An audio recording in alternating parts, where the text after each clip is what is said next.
In this video, I'll show you how to use yt-dlp to download multiple files in one command, and this is just for experimental and educational purposes. So this is just showing how people would be downloading files if it were allowed, but this is just how they do it. So it's a really simple process. All you have to do is run this whole command. I'll go through it. So it's yt-dlp, obviously, X for the audio format, and then you're going to select MP3 as the audio format. And it's just going to be grabbing the cookies from my Firefox browser because that's what I'm logged into YouTube with. And then I'm just going to put here, as in YouTube. These are the links right here. So I'm not sure why it says more here. Yeah, more. Okay. All I have to do is hit enter.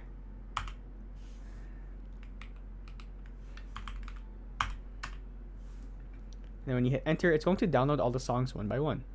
And you can see on the right side here, it's going to be putting all the songs that I'm downloading. So you just let that run. This is how people download multiple files, and I don't condone this. This is just for experimental and educational purposes, as I mentioned.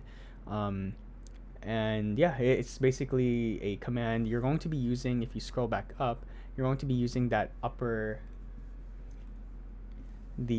arrow to run the multiple songs, and then you can see here the type is MP3.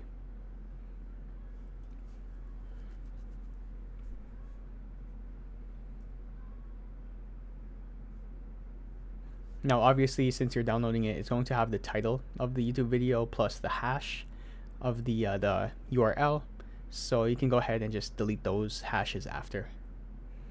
And once all the files are downloaded, you can do whatever you want with them. You can put them in any folder, you can burn them to a disk, which I will show you in the next video.